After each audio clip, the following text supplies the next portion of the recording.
आज भी उनकी पूजा हो रही है, गुरु भक्तों की पूजा है। लेकिन गुरु भक्ति किसे कहते हैं, गुरु मर्यादा किसे कहते हैं, गुरु अनुशासन किसे कहते हैं, ये तो जवाब संतों के परमार्थी वचन सुनोगे तब तुम्हारी समझ में आएगा। अगर गुरु की महिमा जान जाओ तो फिर किसी बात की तकलीफ नहीं, किसी बात की यहाँ कमी नहीं है। कमी है केवल गुरु की जानकारी नहीं, गुरु के वचनों की जानकारी नहीं, गुरु किस काम के लिए आते हैं और कौन सा काम करके जाते। जो काम करके जाएगा उसी गुरु की महिमा होती, उसी की पूजा होती, उसी का गुणानुवाद कहा जाता। लेकिन जिसने काम नहीं किया उसकी कोई पूजा नहीं। तो आपको ये सब जानकारी ले लेनी चाहिए। इसी संदर्भ में ये जानकारी देने के लिए कि गुरु किसे कहते हैं, गुरु का काम क्या है, गुरु काम किस काम के लिए आता है, कौन सा लाभ देके जाता। गुरु संपूर्ण मानव जाति का होता। गुरु कोई हिंदू मुसलमान सिख ईसाई नहीं, गुरु कोई ब्राह्मण क्षत्रिय वैश्य सर्जन नहीं, गुरु कोई छोटा बड़ा गरीब अमीर पढ़ा लिखा अनपढ़ नहीं। गु माने अंधकार, रू माने प्रकाश। जो अंधकार से प्रकाश की तरफ, अधर्म से धर्म की तरफ, झूठ से सत्य की तरफ, दानवता से मानवता की तरफ हम सब जीवों को लाके खड़ा कर दे प्रेमियों सृष्टि में, उसको गुरु कहते। ये गुरु का काम है। आप तो गुरु के बारे में जानते कुछ नहीं। अगर जानते होते तो इसी गुरु पर्व को कितनी धूमधाम से सब मनाते। लेकिन न जानकारी होने के कारण आप अज्ञानता में फंसे पड़े हो। गुरु चेतन का ज्ञान कराता, चेतन की तरफ ले जाता, चेतन परमात्मा से मिलाता, चेतन भक्ति करा के चेतन परमार्थी लाभ दिलाता है, उसको गुरु कहते। पहले गुरु की बर्बादा समझो। तो गुरु के बारे में कल पुण्य पावन तिथि है, मैं आपको बताऊंगा कि गुरु का काम है क्या।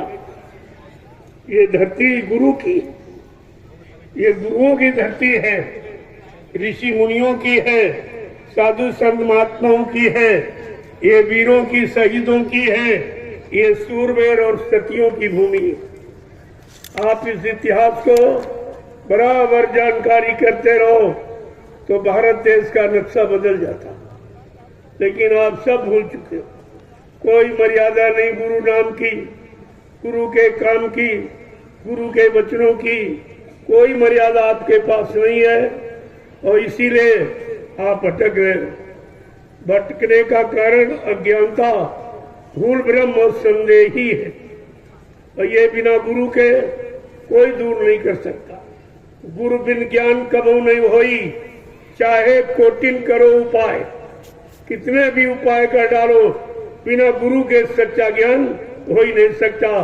चाहे भौतिक का हो, चाहे आध्यात्मिक का, चाहे नूरानी जिस्मानी हो, चाहे अंतर्मुखी बहिर्मुखी, ये सब जानकारी आपको गुरु ही देगा। अब जैसा गुरु होगा वहां तक का ज्ञान देगा, वहीं तक आपको पहुंचा देगा। इसलिए तुम्हारे जीवन के साथ 7 गुरु जोड़े गए और सबका अलग अलग काम। प्रथम गुरु पिता और माता जो है रक्त बीज के दाता।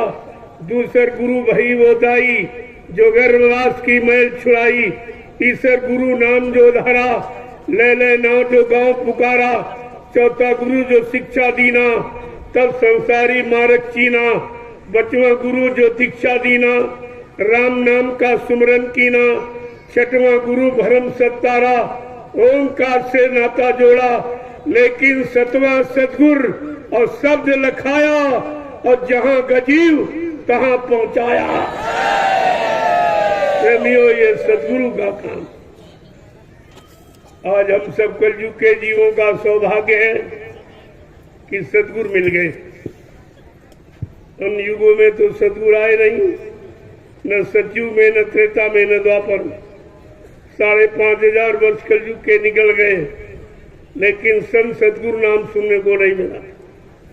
4 वेद 6 7 18 पुराण 19 उपनिषद और 36 ऋचाएं, ये धर्म चर्चा जिनमें लिखी, इनमें भी संत सदगुरु नाम नहीं है, क्योंकि वो समय आए ही नहीं थे।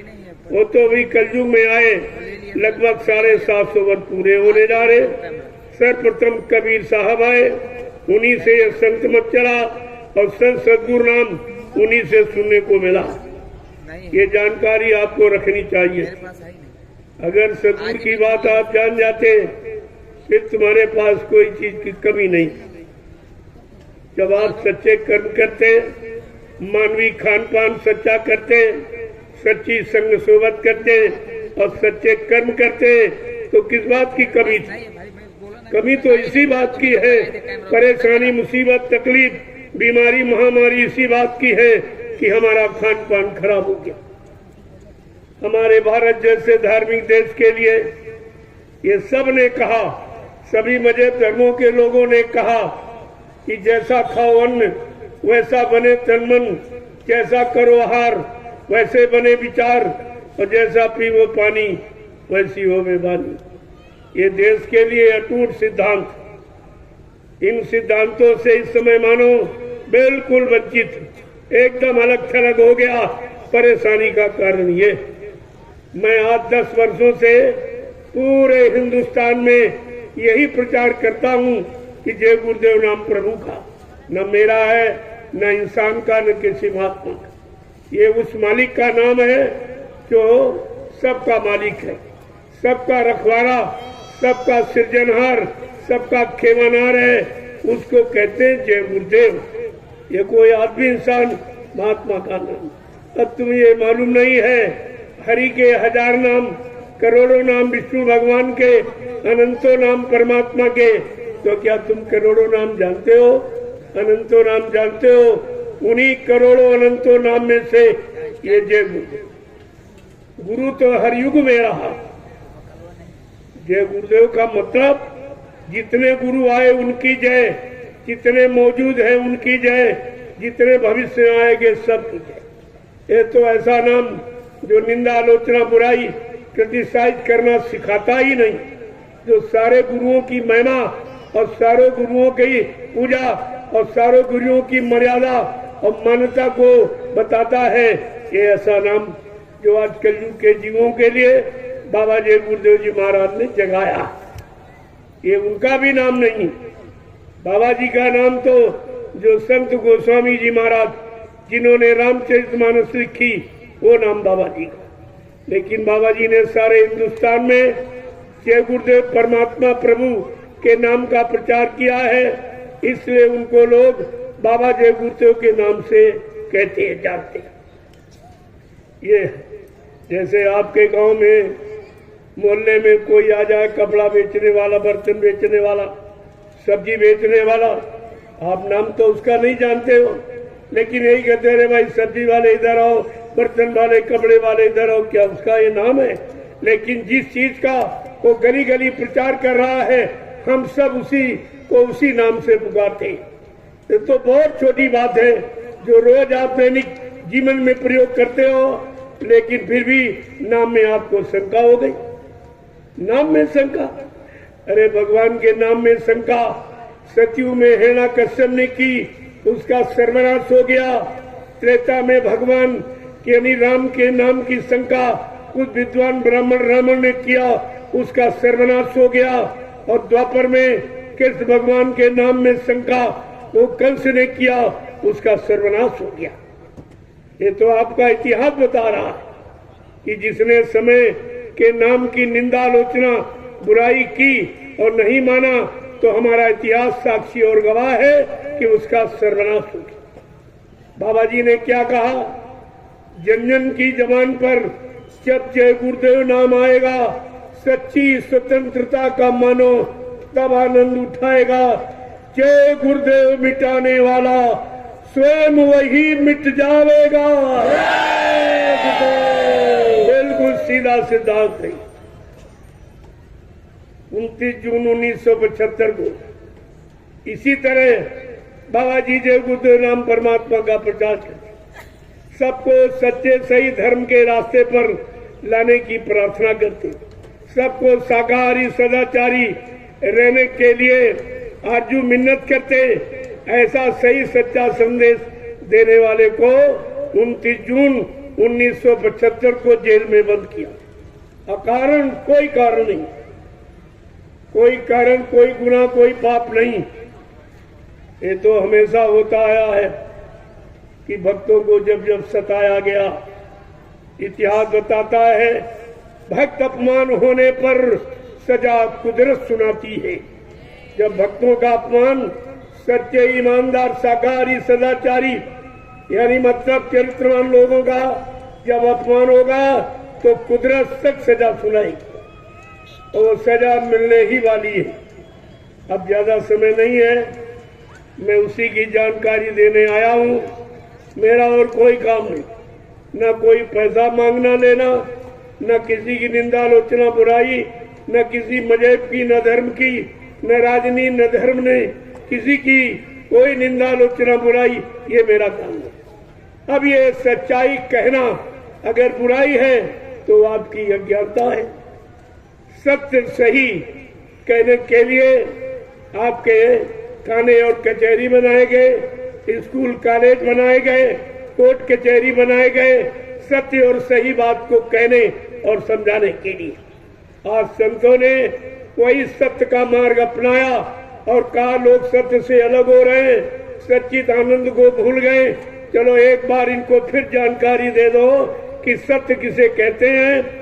आप सभी लोग सत्य सही रास्ते पर आके खड़े हो जाएं तो आने वाली कुदरत के भारी मार से आप बच सकते। वो आपको दिखाई नहीं देता, वो महात्माओं को दिखाई दे रहा। उनकी आत्मा जीवात्मा की दिव्य आंख खुली हुई है, वो उससे भूत भविष्य वर्तमान को देखकर बराबर जानकारी देते रहते हैं कि मानो इंसान का नुकसान न हो, उनका भला हो जाए, उनका कल्याण हो जाए, उनके बाल बच्चों सामान का बचाव हो जाए। महात्मा सबके हित के लिए, महात्मा कोई स्वार्थ लोभ लालच के लिए, कोई रात पात धन दौलत मान सम्मान के लिए नहीं आते। परमार्थ के कारण साधुन धरा शरीर, जो परमार्थ समाज देश राष्ट्र धर्म हित मानव हित आते हैं, उनका ये काम है। और आपको ये सोचना चाहिए, शास्त्रों ने और इशारा किया, साधु से होए न काराजानी। साधु संत महात्माओं से किसी की किसी प्रकार की हानि नहीं हो सकती, अपमान नहीं हो सकता, क्योंकि संत महात्मा पूर्ण अनुशासित होते।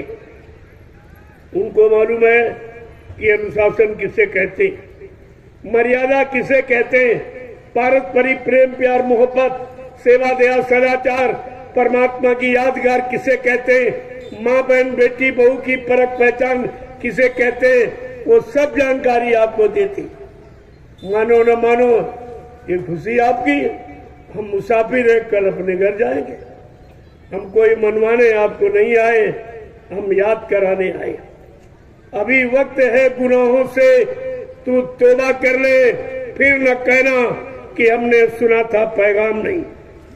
आपके लिए मौका है, एक अवसर है जब तुम्हारे लिए कोई नहीं निकला। अभी कोरोना काल में आपने देखा कोई तुम्हारे हित के लिए निकला, चाहे वो राजनीति हो चाहे धर्मनीति का, कोई निकला आपके लिए, आपकी संभाल के लिए, आपके कष्ट मुसीबत को दूर करने के लिए, आपका किसी तरह सहयोग करने के लिए कोई निकला? तो ये क्या मतलब, इसका क्या? इसका मतलब तुम्हारा कोई नहीं, तुम्हारी रक्षा करने वाला, तुम्हें शांति प्रदान करने वाला, तुम्हारी संभाल करने वाला, तुम्हारी सुरक्षा करने वाला कोई नहीं। ये आपने खूब देख लिया। और भारी मुसीबत आने वाली है, जिसको महात्मा देख रहे हैं दिव्य दृष्टि से, और भारी मुसीबत से आपको बचाना चाहते हैं, लेकिन आप नहीं बचना चाहते हो तो मत सुनो, मत मानो, लेकिन कुदरत आपको मना लेगी। कुदरत खड़ी तैयार, कुदरत तैयार खड़ी, आगे मुसीबत बड़ी बड़ी। शाकाहारी बन जाओगे, बीमारी से बच जाओगे। ये अटूट सिद्धांत है भारत देश का। और जब तक आप इस सिद्धांत पर नहीं चलोगे, अपने आप को यहाँ कोई नहीं बचा सकता। जो तुमने बचाने का साधन अज्ञानता में समझ रखा कि मेरे मकान, कोठी, बंगला है, फ्लैट है, और मेरे पास खाने के लिए रोटी है, रहने के लिए मकान है, और सहयोग के लिए बाल बच्चे, पति पत्नी है, और खेती, दुकान, दफ्तर, बिजली, व्यापार, मजदूरी है। आपको ये नहीं मालूम ये कुदरत के एक झटके में समाप्त हो जाएगी। एक कुदरत के एक झटके में समाप्त हो जाएगा। उसी से बचने बचाने के लिए ये महात्मा निकल पड़े आपके सहयोग के लिए। लेना चाहो तो ले लो, आपकी मर्जी, अर्जी हमारी, मर्जी आपकी। उसके लिए कितना विवाद हो रहा। एक अच्छी बात, एक सच्ची बात, एक धर्म की बात, मानवता, इंसानियत, प्रेम, प्यार, मोहब्बत की बात, सबकी रक्षा सुरक्षा की बात, सबको बीमारी, महामारी, कष्टों से बचने की बात यानी की जा रही। उसके लिए कितना उपद्रव हो रहा है। आप ये पहले देखिए, ये क्या हो गया लोगों को। क्या सच्ची अच्छी बात आपको नहीं चाहिए? सच्चा अच्छा रास्ता आपको नहीं चाहिए? सच्चिदानंद जीवन में नहीं चाहिए? आखिरकार आप पाना क्या चाहते? किस चीज की तलाश में आप हो? जो दिन भर आप परिश्रम करते हो, खेती है, दुकान है, दफ्तर है, बिजली, व्यापार, मजदूरी है, ये किसके लिए करते हो? सुख शांति के लिए। क्या सुख शांति आपको मिली है? कोई भी सुख शांति किसी को नहीं, न गरीब को न अमीर को। दो ही वर्ग हैं समाज के, एक गरीब एवं अमीर, और दोनों परेशान हैं। चलो गरीब गरीबी के कारण परेशान, ठीक, लेकिन अमीर क्यों परेशान? वो व्यवस्था से परेशान कि कहीं मेरे यहाँ रात में चोरी न हो जाए, कहीं डकैती न पड़ जाए, कहीं मेरा कत्ल न हो जाए, कहीं मेरा अपहरण न हो जाए। कहीं अमीर को तो सबसे ज्यादा परेशानी कि दिन की रोटी और रात की नींद हराम हो गई। क्या बचा आपके पास? क्या कभी बैठकर आप अपने मन से शांति में सोचते हो ये मानव जीवन किस लिए मिला? बस खाने कमाने के लिए? अरे तो सभी कहते हैं सुत दारा और लक्ष्मी पापी घर होए, लेकिन संत दरस और हरि कथा गोस्वामी दुर्लभ हो। ये जीवन में दो काम दुर्लभ है। आज आपको दोनों मिल रहे मुफ्त, जिसका कोई पैसा नहीं, कोई खर्चा नहीं, लेकिन फिर भी कोई लेने वाला नहीं। किसी को इसकी तलाश नहीं, किसी को इसकी भूख प्यास नहीं कि शांति कैसे मिलेगी, सुख कैसे मिलेगा, आनंद कैसे मिलेगा, रक्षा सुरक्षा कैसे होगी, बीमारियों से कैसे बचेंगे, लड़ाई झगड़ों से कैसे बचेंगे, प्राकृतिक प्रकोपों से, दुर्घटनाओं से, अकाल मौत से कैसे बचेंगे, इसकी तो चिंता किसी को है ही नहीं, क्योंकि आपको इसकी जानकारी। तुम केवल इतना ही जानते हो, आहार निद्रा भय मैथुनस, खाना पीना सोना और कमाना, मलमूत्र त्याग करना, आल औलाद बच्चे पैदा करना, इसके अलावा मानव जीवन का तुम कोई अर्थ ही नहीं जानती हो। कुछ आपको नहीं बताया क्या? जबकि वास्तविकता ये है कि मानव जीवन परमात्मा प्रभु की प्राप्ति के लिए मिला। 4,84 लाख, जिसमें 83,99,999 योनियां भोग की है और मानव योनि योग के लिए आपको मिली। लेकिन कितने लोग योग कर रहे हैं? कौन सा योग? परमात्मा जीवात्मा का जो विच्छेद हो गया, ये संधि में परिवर्तित हो जाए, परमात्मा जीवात्मा का मिलन ही योग है। योग माने जोड़ है। ये जो अलग हो गई परमात्मा प्रभु से, ये कैसे मिलेगी? इसके मिलाने वाले कौन? इसके जानकार कौन है? किसके पास मिलाने की युक्ति है? ये आपको तलाश करना चाहिए था। लेकिन कलयुग का जीव बेचारा अल्पायु है, अल्पज्ञ है, कोई जानकारी है नहीं, तो महात्माओं ने ये निर्णय लिया कि चलो एक बार इसको मौका दे दिया। ये मौका इसलिए मैं आपके लिए लेके आया। मैं यहाँ कोई तोड़ फोड़ आंदोलन धरना गिराव करने नहीं आया। मैं शासन प्रशासन की किसी व्यवस्था में कोई हस्तक्षेप करने नहीं आया। और मैं तो तुम्हारी सबकी मदद करने आया हूँ। अगर सच्चा समाज तैयार हो जाए, सच्चे ईमानदार नेक भले चरित्रवान ये सब लोग बन जाएं, तो आपकी ड्यूटी कब हो जाएगी? आपको भागना नहीं पड़ेगा। अपने अपने थाने में, चौकी में, कोतवाली में बैठकर वहीं से आप यानी मतलब सुपरविजन करें। आपको जाने की कहीं जरूरत नहीं। मोतो में तो ऐसे समाज का निर्माण करने निकला हूं। लेकिन आप मेरी बात सुनो, तब तो बिना सुने ही तुम्हारे में यानी दुनिया भर का कूड़ा कचरा समा जाता। पहले बात सुनिए, मैं कहने क्या आया हूं। अगर आपसे मांगने आया हो तो कभी मत देना। आपको गलत जगह ले जा रहा हूं, कभी मत जाना। लेकिन सही सच्चे रास्ते पर आज नहीं तो कल आपको आना पड़ेगा। ये लिख लीजिए, कुदरत तुम्हारे से सख्त नाराज है और कुदरत की नाराजगी यहां कोई नहीं जानता। केवल संत महात्मा जानते हैं, उनका सीधा संबंध कुदरत से। और तभी कुदरत से बचाने के लिए उन्होंने आपके लिए सरल रास्ता, सुगम रास्ता, सहज रास्ता निकाल दिया कि चलो आप धर्मात्मा महात्मा नहीं बन पाए, सच्चे ईमानदार चरित्रवान नहीं बन पाए, अरे तो शाकाहारी बन जाओ। इसमें कौन सी आफत? शाकाहारी बनने में कोई खर्चा नहीं किसी तरह का, बल्कि आपको लाभ है। जो आप अपनी गाड़ी कमाई परिश्रम की गंदे खान पान में आप बर्बाद करते हो, वो आपका बच जाए और आपके बाल बच्चों की पढ़ाई लिखाई में काम आवे, शादी ब्याह में काम आवे, घर मकान बनाने में काम आवे। महात्मा हर तरफ से ही तुम्हारी मदद करना चाहती, लेकिन दुनिया ऐसी बावरी, कोई ग्राहक न बचा। ये सस्ता सौदा कोई लेने वाला। प्रेमी हो, इसी को कहते हैं घोर कलयुग। कलयुग का मतलब समझते हो? कलह युग। कलह माने लड़ाई झगड़े का। आज धर्म में भी लड़ाई खड़ी हो गई।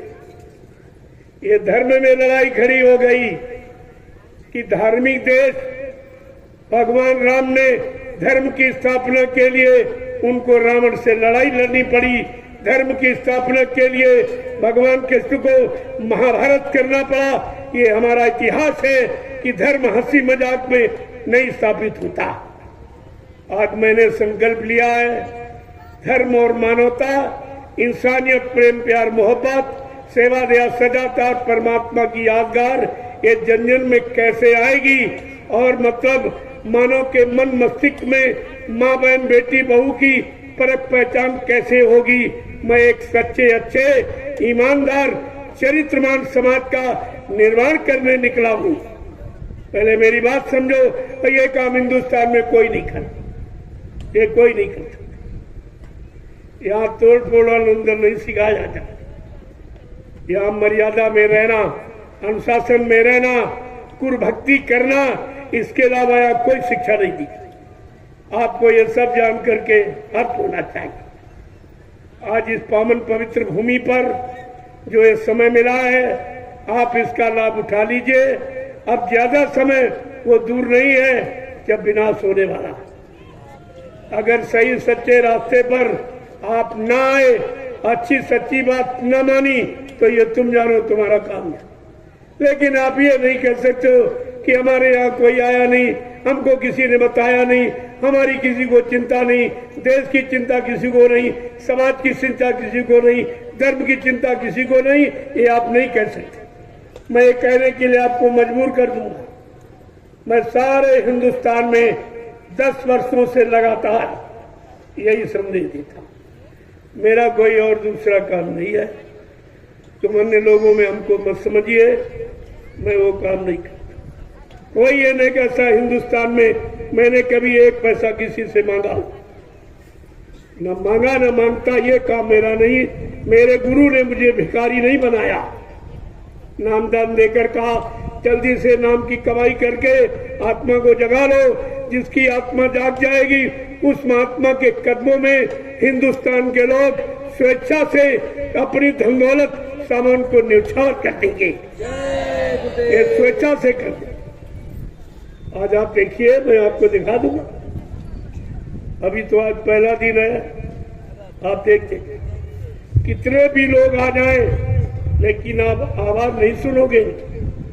ये मेरे एक इशारे पर चलने वाले, एक इशारे पर खड़े हो जाने वाले, एक इशारे पर बैठ जाने वाले, अगर मैं इनसे कुछ कह दूं तो ये क्या नहीं कर सकते। लेकिन यहाँ इस तरह की शिक्षा नहीं है। जो राष्ट्रभक्त, ईश्वर भक्त और गुरु भक्त है, वो कभी राष्ट्रीय संपत्ति का दुरुपयोग नहीं करता, राष्ट्र का अपमान नुकसान कभी नहीं करता। इतना प्रेमी आया हुआ है, ये बिना टिकट नहीं चलता। सरकार को करोड़ों रुपए का लाभ मैंने कराया। इन दिनों में करोड़ों रुपए का लाभ सरकार को। ये छोटे छोटे बेचारे मजदूरी करने वाले रिक्शा चालक ही, इनको कितना लाभ मिलेगा? ये दुकानदार छोटे बड़े, इनको 5-8 दिन में कितना लाभ मिलेगा? जो साल भर में नहीं कमा पाएंगे वो लाभ इनको यहाँ मिल जाएगा। ये तो लाभ की जगह है, लेकिन तुम पढ़ लिख कर भी नहीं समझ पाए कि लाभ है कि हानि। अरे हमसे भी तो पूछ लेते कि आप लड़ाई झगड़ा करने आए हो कि और कोई जगह घेरने आए हो? ये जमीन हमारी है। अरे हम 2 दिन रहेंगे और संदेश दे के चले जाएंगे। जमीन तुम्हारी यहीं पड़ी रहेगी और जमीन कोई नहीं लेके गया, लेकिन जमीन पर जिसने अच्छा काम कर दिया वही उसके साथ गया। आपको भी अच्छे काम में शामिल शरीक होने का मैं तो मौका दे रहा हूँ। आप कर लो, मैं बाद में आपको पछताना पड़ेगा। ये मैं साफ शब्दों में कह रहा हूँ, आपको पछताना पड़ेगा। इसलिए समय को निकालो मत, पहले बैठ के सुनो मैं क्या रहा हूँ। मैं कौन सा काम करने आया, जिस काम के लिए सरकारें परेशान, पुलिस व्यवस्था परेशान, चोरी डकैती कत्ल बलात्कार नहीं बंद करा पा रहे, ठगी बेईमानी यानी नहीं बंद करा पा रहे। आज मैं उसी का संकल्प लेके आया हूँ। ये काम तुम्हारा अगर सहज में और प्रेम में और मानवता इंसानियत के भाव विचारों में हो जाए तो इससे सरल क्या है। मैं तो तुम्हारा ही काम करने आया हूँ, तुम अपने काम को नहीं समझ पा रहे हो। मैंने जो पुलिस प्रशासन को सम्मान दिया हिंदुस्तान में, वो किसी ने कभी नहीं दिया, कोई नहीं कर सकता। इतना सम्मान मैंने इनको दिया। और 1980 में मैंने सर्वप्रथम कहा था, ये पुलिस कर्मचारी अधिकारी ये मतलब यानी 24 घंटे ड्यूटी देता है, इसको 8 घंटे की तनख्वाह क्यों दी जा रही?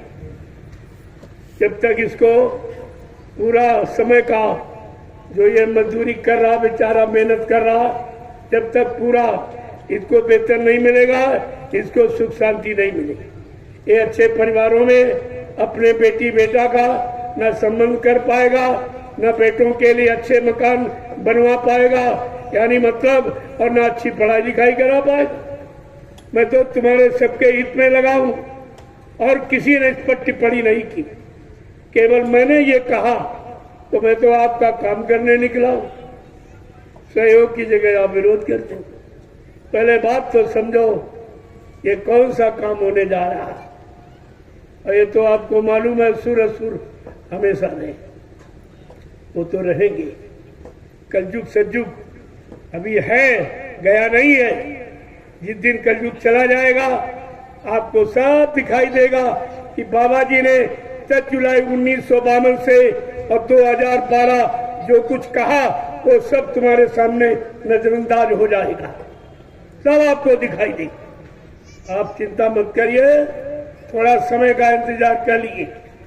कितना भी कोई जोर लगा ले, मैं आपके सामने स्पष्ट शब्दों में कह रहा कि जोर लगा ले अहले जमाने, कब तक जोर लगाएगा? जग में जय गुरुदेव का झंडा लहर लहर लहराएगा।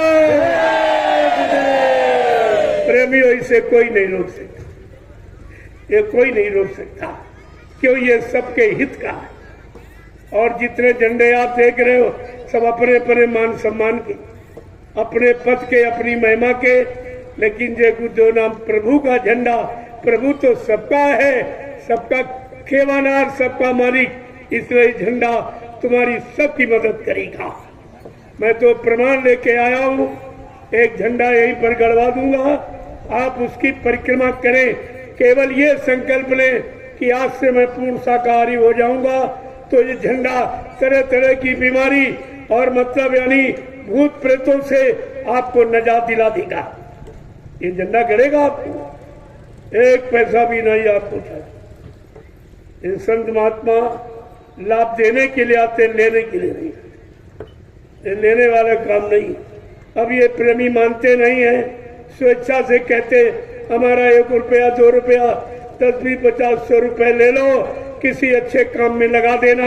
ये कहते मेरे पास समय नहीं, घर गृहस्थी परिवार बाल बच्चों को छोड़ के आपके साथ कैसे चलूं, या खेती दुकान दफ्तर बिजली व्यापार मजदूरी बंद करके मैं आपके साथ कैसे चलूं।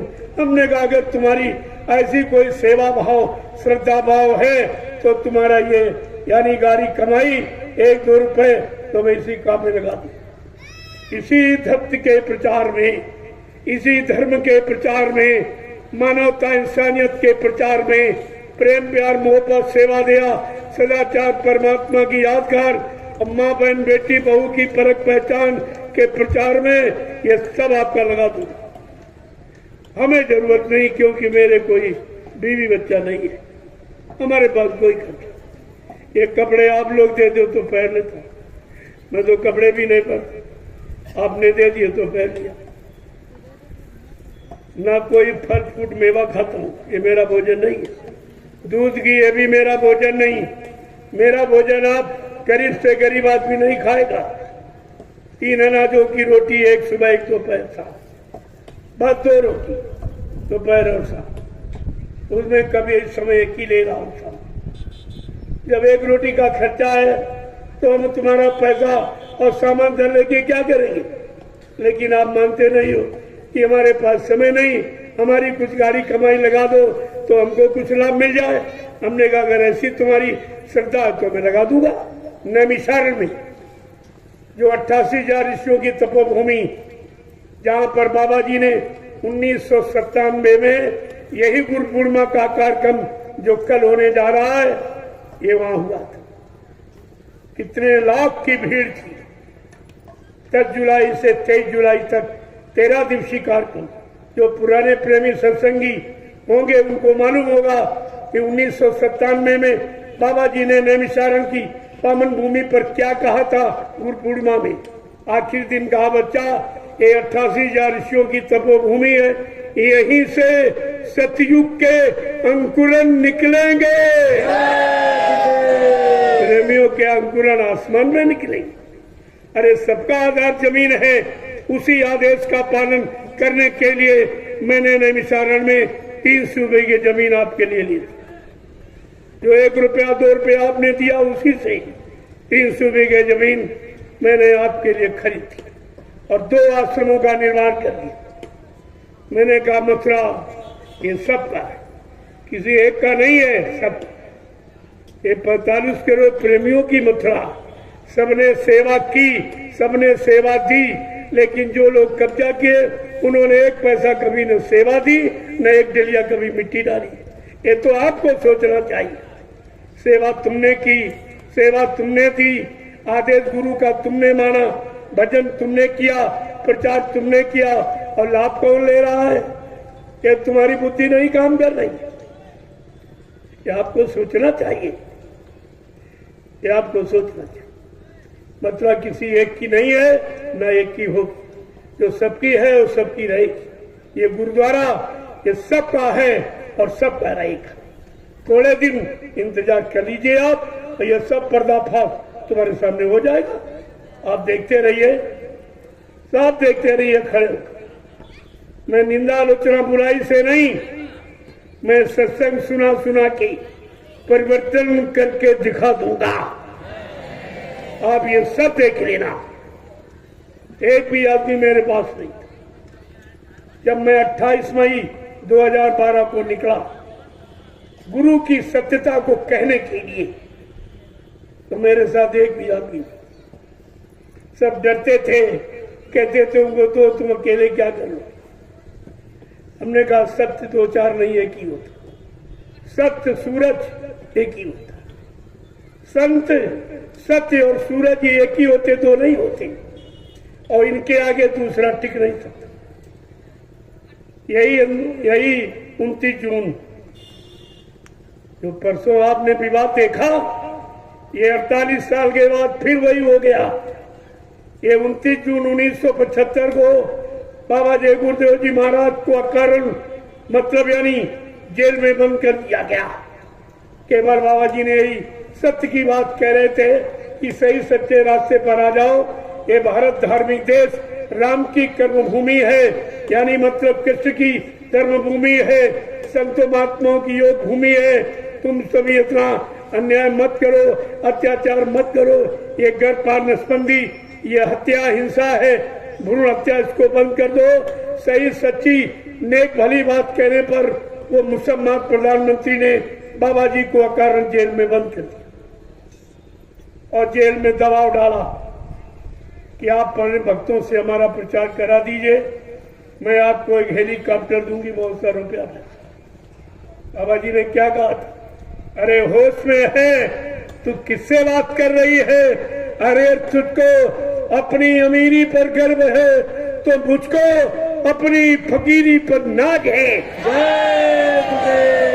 बाबा जी ने कहा, बच्चा जेल में आने का मेरा मुहूर्त है। महात्मा मुहूर्त बता रहे, तुम क्या जानो कि जेल से लोग डरते कांपते। महात्मा कह रहे वो तो मेरा मुहूर्त है, जल्दी करो, जल्दी करो, पाप का घड़ा भर लो, ये फूटने वाला है। देखिए महात्माओं के गुण राज रहस्य वचनों को कौन समझेगा? जेल में बंद कर दी। जब दबाव डाला ऐसा बाबा जी ने कहा तो मुसम्मत नाराज हो गई। उसने बाबा जी को बेड़ी हथकड़ी पहना, बीच में डंडा लगा दिया कि बाबा जी न लेट पाए न बैठ पाए। जो सजा चोर डकैत कतरी को वो समृद्ध संत महापुरुष को दी जा रही, कितना बड़ा अपमान है, इसकी कितनी बड़ी सजा। और बाबा जी ने कहा जो हमसे टकराएगा वो चूर चूर हो जाएगा। कहा जो संतों से टकराएगा वो चूर चूर हो जाएगा। और आपने देखा मुसलमान का इतिहास, सब गोली के शिकार, अकाल मौत में अभी प्रेत योनि में पड़े हैं, रो रहे चिल्ला रहे, कोई सुनने वाला नहीं है। ये महात्माओं का अपमान करने वालों को ये सजा मिलती। ये तो जानकारी आपको रखनी चाहिए थी। नाराज हो गई। बाबा जी ने कहा रे ये चमड़े का खोल शरीर, इसको तू कहीं बंद कर ले, लेकिन जो इसके अंदर चेतन जीवात्मा परमात्मा की वो मेरी है, मैं जहां चाहूंगा निकाल के ले जाऊंगा, तो जान नहीं पाएगी। ऐसा कहने पर वो मुसम्मत प्रधानमंत्री और नाराज हो गई। उसने क्या किया? बाबा जी को एक कटघरे में बंद कर दिया 6 महीने के लिए। न इनको भोजन पानी दिया जाएगा, न हवा प्रकाश मिलेगी, बाबा मर जाएंगे। मार डालने का इतना बड़ा प्रयास, इन्हें क्या मालूम। 6 महीने वो कटघरा उत्तर प्रदेश की जिला जेल में हेलीकॉप्टर द्वारा रातों रात, कभी जिले की जेल में, कभी उस जिले की जेल में। साहब जब 6 महीने पूरे हो गए, इन्होंने समझ लिया अब तो बाबा मर गए होंगे। जब दिल्ली के तिहाड़ जेल में वो कटघरा खोला गया, एक भव्य प्रकाश निकला। बाबा जी साधनालीन, कपड़े एकदम प्रेस किए। ये चमत्कार देखकर तेलंगानी जेल के कर्मचारी अधिकारी घबरा गए। उन्होंने मुसम्मत प्रधानमंत्री के पास सूचना भेजी कि बाबा जी मरे नहीं, बल्कि ऐसा चमत्कार। वो मुसम्मत घबरा गई, अपने गुरु देवरा बाबा के पास गई। कह रही महाराज ये जय गुरुदेव नाम के महात्मा कौन है, क्या? देवरा बाबा ने कहा रे बच्ची उनको छेड़ना मत, वो युग पुरुष है, युग सृष्टा है, युग दृष्टा। अगर वो पलक बंद कर ले तो प्रलय हो जाएगी। तो मुसलमान ने कहा महाराज हमने तो उनको अकारण जेल में बंद किया, पेड़ी हथकड़ी पहनाई, मार डालने के लिए 6 महीने कटघरे में रखा। देवरा बाबा ने कहा रे जा बच्ची, वो दयालु है, वो माफ कर देंगे, वो माफ करने आए। सृष्टि में माफ करने का अधिकार केवल उन्हीं को मिला है। तू जा माफी मांग और तेजी माफ हो जाए। 1979 में वो मुसम्मत प्रधानमंत्री मथुरा आश्रम माफी मांगने आई, चरणों पे सिर को रख लिया, 80 मिनट तक रोती रही कि आप माफ कर दीजिए, हमारे गुनाहों को मैं आपको पहचान नहीं पाई। आप तो समर्थ हैं, आप माफ करने आए। ये ऐसे दयालु, उन्होंने उसको माफ भी कर दिया और आशीर्वाद भी दे दिया, वो दोबारा फिर प्रधानमंत्री बने। ये प्रेमियों संतों का इतिहास है। उनके यहाँ कोई बदले की भावना नहीं। वो माफ करने आए, बड़े बड़े पापियों को, दुष्टों को, अनाचारियों, व्यभिचारियों को माफ कर देते। माफ करने का अधिकार उनको मिला, लेकिन ये सोचना चाहिए आखिरकार बुरे कर्म का नतीजा बुरा ही होता। धार्मिक रास्ते को बंद करना, धर्म की चर्चा को रोकना, ये सबसे बड़ा पाप है। और इसी कुकर्म के कारण रावण विद्वान था लेकिन मारा गया, कंस महाराजा था लेकिन मारा गया, हिरण्यकशिप राजा लेकिन मारा गया। इतिहास उठा के देखिए तो जो ये काम करेंगे उनका क्या होगा, ये उनको सोचना चाहिए। मैं कोई तुम्हारा नुकसान करने नहीं आया, लेकिन आप जब कोई अच्छी सच्ची नेक भली बात नहीं मानोगे तो कुदरत के हाथ में चार्ज। संत दयालु होते, वो काल का काम नहीं करते, वो मार काट हिंसा, वो श्राप का, नुकसान का काम नहीं करते, वो अपना चार्ज कुदरत को दे देते, फिर कुदरत आपको 1 मिनट में ठीक कर देती। इसलिए मैं तो यही कहूँगा और हमारी यही प्रार्थना है। मैं प्रार्थना करने ही आया कि आगे बहुत बड़ी बीमारी आने, एक कोरोना नाम की बीमारी, ये कोई जानता नहीं था। बाबा जय गुरुदेव जी महाराज ने 6 नवंबर 1986 को ये जानकारी सत्संग में दी कि अगर बच्चा तुम शाकाहारी, सदाचारी, अच्छे भले, नेक, ईमानदार, चरित्रवान न बन पाए तो कुदरत की तरफ से एक ऐसी बीमारी आ रही जिसका नाम है कोरोना। कोरोना, क्या ना करो तो बीमारी नहीं आएगी, अगर करोगे तो जरूर आएगी।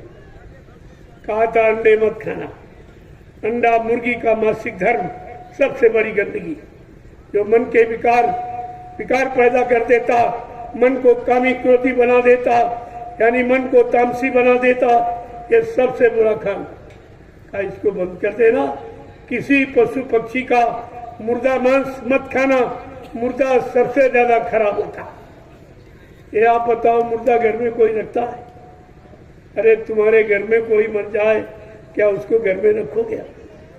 न हिंदू रखता न मुसलमान रखता।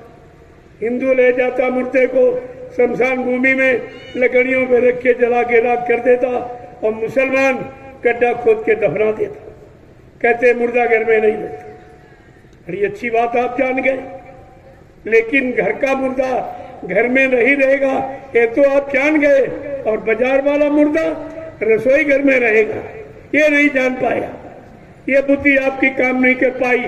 अरे मुर्दा सबसे ज्यादा खराब, सबसे ज्यादा गंदा, और वही आप घर में रखे और घर के बाद अपने इस घर में रख दिया। ये पेट को आपने कब्रिस्तान बना दिया, तो इसकी तो सजा आपको मिलने ही वाली है। क्योंकि ये शरीर किसने दिया? परमात्मा ने दिया। किसके लिए? जीवात्मा को रहने की। ये जीवात्मा का घर है, ये रूह का, ये जिस्म है, ये पाक साफ रखने के लिए मिला था। जहां पर जीवात्मा बैठी है उसी इस मनुष्य शरीर में तुम कितनी गंदगी डालते हो सुबह शाम तक। झूठ की, छल की, कपट की, बेईमानी की, मतलब यानी तरह तरह की, ये खान पान की, गंदे कर्मों की सब गंदगी आप डालते हो, तो तुम्हारा परिणाम क्या अच्छा होगा?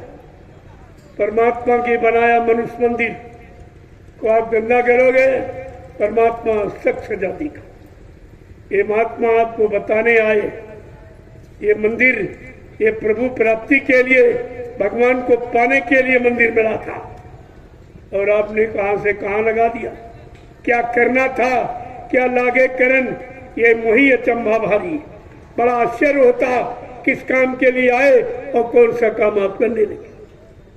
यही समझाने के लिए संत महात्मा, उनका और कोई काम नहीं। अब यह जरूर है जो लोग सही सच्चे रास्ते पर नहीं चलना पाते, जो लूटपाट में जुटे पड़े हैं, इनका छीना उनका झपटा, तो उनको तो सही सच्चा रास्ता बुरा लगे, वो इसको कभी नहीं अपनाएंगे, क्योंकि वो गुनहगार हैं, उनका घड़ा भर गया है, वो फूटेगा। जब घड़ा फूटने को होता है तब बुद्धि मानो कि कैसे काम करती। जब जैसी हो तब पिता, तब तैसी मति होए, काल रे कीले को मेट सके नहीं कोई। इसको कौन मेट देगा? जो आपने ये सब करके आज भी कर रहे हो। अरे चलो अच्छा नहीं कर सकते, लेकिन अच्छा हो रहा उसमें सहयोग तो कर लो। अगर इतना भी नहीं कर पाओगे तो परमात्मा के दरबार में आप क्या जवाब दोगे? हमारे पास कोई जवाब होगा? एक तो अच्छा सच्चा नेक भला चरित्रमान ईमानदार काम आप कर नहीं पाए और कोई कर रहा है तो आप उसमें सहयोग नहीं, बाधा डाल रहे हो। ये क्या है? इस पर आपको विचार करना चाहिए। मैं इतना ही कहूंगा, अभी आपके लिए मौका है, सोच लीजिए, विचार लीजिए।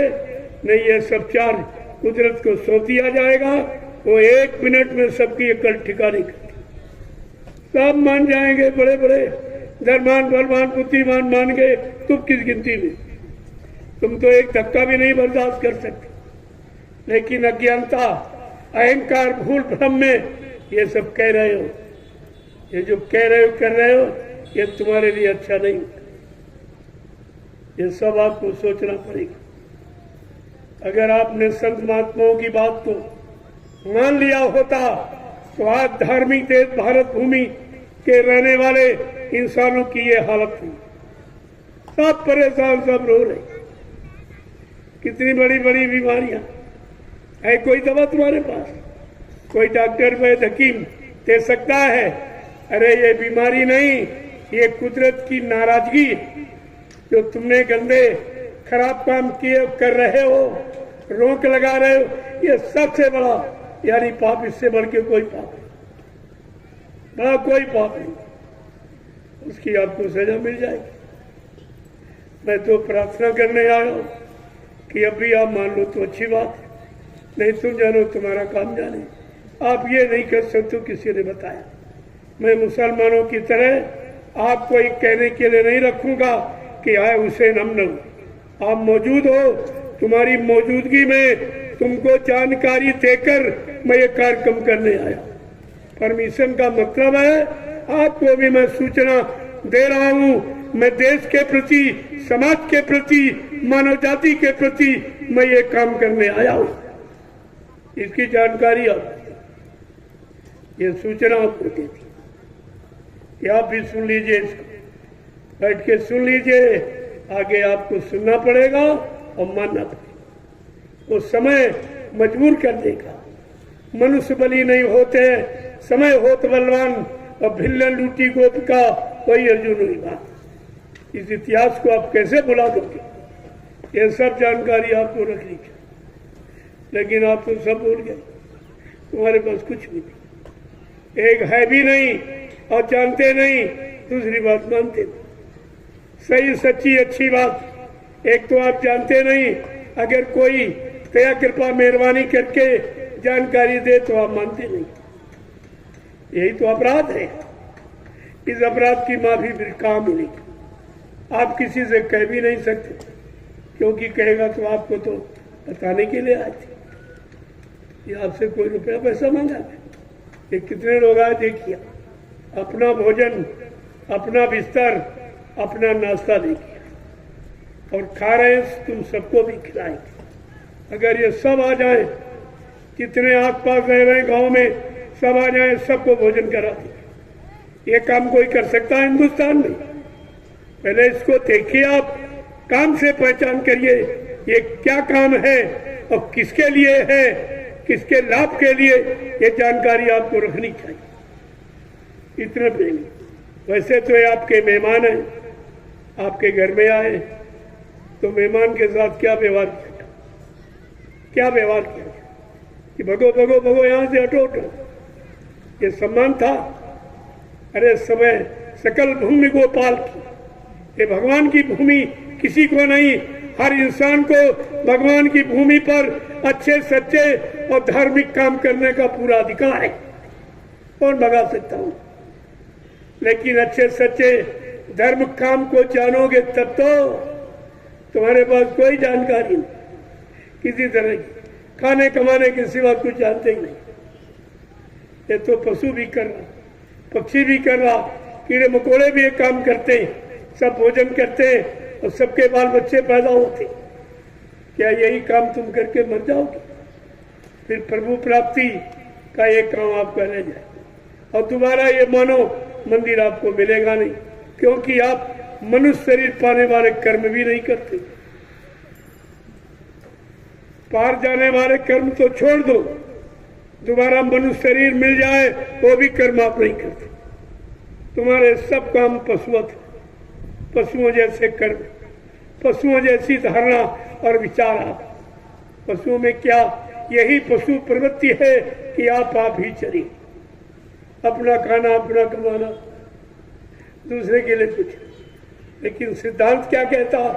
वही मनुष्य जो मनुष्य के लिए मरे, अपने लिए, अपने भोगों रात पात धन दौलत मान सम्मान स्वार्थ के लिए नहीं, सबके हित के, समाज के हित के लिए, देश के हित के लिए, धर्म के हित के लिए जो मरे वो मानव है, उसको मानव कहते। अभी तो तुम मानो यानी पाने का अधिकार भी आप, वो भी आपने खो दिया।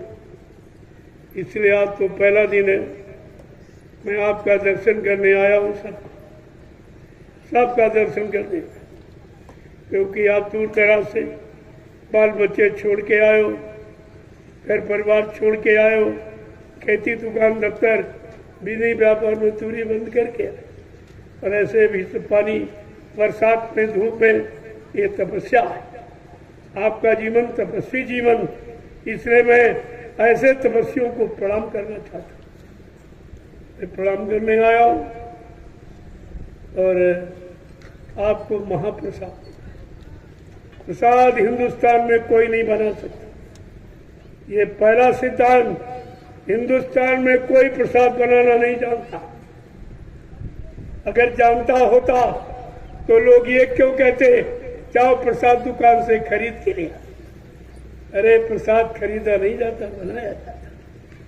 और प्रसाद बनाता कौन? जिसने अपने सद्गुरु दाता दयालु को उनके आदेश हुक्म का पालन करके, उन पर उनके वचनों पर विश्वास करके अपने सद्गुरु को खुश कर लिया, वो अपने सद्गुरु की दुआ दिया, किसी वस्तु में प्रवेश करके लोगों को लाभ दे सकता है। तो लाभ देगा अपने, इसे प्रसाद लेती है। मैं नैमिषारण की पावन पवित्र भूमि से प्रसाद लेके आया आपको देने के, मुफ्त में बांटने के लिए। मैं प्रसाद बांटना चाहता था, लेकिन इन लोगों ने परमिशन नहीं दिया। प्रसाद बांटने का भी परमिशन, धार्मिक देश में पूजा करने का भी परमिशन, सही सच्ची अच्छी बात करने का परमिशन। ये क्या है? क्या ये धार्मिक देश की महिमा है? धार्मिक देश, धार्मिक सत्ता, आप धर्म की सही सच्ची नेक भली अच्छी बात कहने के लिए हमको परमिशन है, और भी ये रद्द करना का परमिशन तुम्हारा खारिज। ये क्या? क्या अपने आप को आप कुदरत की मार से बचा पाओ? ये विचार करो, क्या ये काम अच्छा है? और कह के पीछे हट रहे हो। एक देखे आपने परमिशन माने, हमें आदेश दिया है, सेवा का मौका दिया है, धार्मिक संदेश लोगों के कान तक पहुंचाने का आपने ये सेवा का मौका दिया। मैं आपके आदेश का पूर्णतः पालन करूंगा और लोगों को ये धर्म का और समाज हित का और प्रेम का सब संदेश दूंगा। ये संदेश और निःशुल्क, कोई बात, उसकी कोई मजदूरी, कोई खर्चा नहीं मांगा जाता, और ये काम हिंदुस्तान में कोई नहीं करता, कोई भी। पहले आप इसको देखिए, पहले सुनिए तो मैं क्या करने, पहले तुम जानिए। तुम इतने बड़े अंतर्यामी हो कि सब जान गए। मैं कोई तोड़ फोड़ आंदोलन धरना गिराव करने वाला दिखाई दे रहा हूं? इस काम के लिए आया हूं। सबको मानवता इंसानियत का पाठ पढ़ाने की, सबके अंदर सत्य प्रेम सेवा दया सदाचार परमात्मा की यादगार लाने के लिए और सबके मन मस्तिष्क में माँ बहन बेटी बहू की परख पहचान कराने के लिए आया हूँ। मेरा ये काम है, मैं तो अपना काम भी बता रहा हूँ और देखते रहिए आप इस तरह अनुशासन कहीं नहीं पाओगे। मेरा एक भी आदमी कोई इधर उधर कोई काम करता नजर नहीं है। शासन प्रशासन की व्यवस्था में कोई बाधा किसी तरह की, वैसे हमको जरूरत भी नहीं है। हमारे पास इतना खुद ही आदमी, मैं अपनी सुरक्षा अपनी व्यवस्था हमारे वॉलेंटियर ये सब सुरक्षा करेंगे। रात की सुरक्षा और दिन की सुरक्षा हमें आपकी जरूरत ही नहीं। वैसे मानवता के दृष्टिकोण से आप ही आइए, आपका सम्मान है, आप भी प्रसाद लेके जाइए, बाल बच्चों को दीजिए, खिला दीजिए, बीमारियों से बच जाएंगे, परेशानियों से नहीं। ये दवा कोई देने वाला हिंदुस्तान में नहीं है, ये महाप्रसाद कोई नहीं देगा। मैं तो आज सबको देना चाहता था, मैं इसी रथ पर बैठकर प्रसाद बांटना चाहता था कि सब जीवों के पास पहुंच जाए, सबकी सुरक्षा रक्षा हिफाजत हो जाए, लेकिन परमिशन अच्छा सच्चा काम करने का परमिशन। पहले देखिए आप, ये धार्मिक देश रहा है, ये धार्मिक मान्यता है। कैसे ये लोग कहेंगे कि हम धार्मिक देश में हैं? भगवान राम की धर्म भूमि, कृष्ण की कर्म भूमि, संतों की योग भूमि पर हम रहते हैं। आगे आने वाले भविष्य में आप ये भी कहने के अधिकारी नहीं रहोगे। मैं ये सब मौका आपको दे रहा हूं। जय गुरुदेव, जय गुरुदेव। देखो ये नाम किसी आदमी इंसान का नहीं, ये आपको समझ लेना चाहिए। और नया नहीं, हर युग में, सतयुग में योगियों ने हरि नाम जगाया, उसका प्रचार किया। जब त्रेता आया तो ऋषि मुनियों ने राम नाम जगाया, उसका प्रचार किया। द्वापर आया तो कृष्ण नाम का प्रचार किया। ये सब आपके सामने इतिहास है। तो आज सतयुग त्रेता द्वापर तो नहीं, आप तो कलयुग है। तो युग के अनुसार, युग की परंपरा मर्यादा के अनुसार कलयुग का भी कोई नाम होना चाहिए। तो बाबा जी ने हम सब कलयुग के जीवों को लाभ देने के लिए जय गुरु नाम प्रभु का, ये प्रभु का नाम है। रामचरितमानस उठा के देखिए, तुम्हारी शंकाओं का समाधान हो जाएगा। उत्तरकांड में क्या लिखा? एक अनी अनामा अज सच्चानंद प्रभु धाम, एक ही अनामी धाम है, वहाँ एक अनामी महाप्रभु है। जब अनामी महाप्रभु स्वतः मानव चोला धारण करके मृत्युलोक मंडल पर आएगा, प्रभु नाम को जगाएगा, प्रभु नाम को सिद्ध करेगा, प्रभु नाम का प्रचार कराएगा, प्रभु नाम से जीवात्माओं को जगाएगा, प्रभु नाम का बेड़ा भवसागर में लगाकर इन जीवात्माओं को प्रभु धाम पहुंचाएगा। प्रेमियों, सब जीवात्माओं का आवागमन समाप्त हो जाएगा। ऐसे आवागमन समाप्त नहीं होता। तुम्हें ये कुछ मालूम ही नहीं है। अगर ये सब जानते होते तो आप खुद ही अपने गुरु के विरोधी बन गए, गुरु के जगह नाम के विरोधी बन गए, तो तुम्हारा कहाँ कल्याण हो। आगे आने वाले समय में तुम अपने आप को बाबा जय गुरुदेव जी महाराज का शिष्य भी नहीं कहला सकोगे। तुमने शिष्य बनने का अधिकार भी खो दिया। तुम्हारे पास तो ये भी अधिकार नहीं। राम के भक्त लड़ते आपस में, कृष्ण भक्त लड़ते देखे आपने।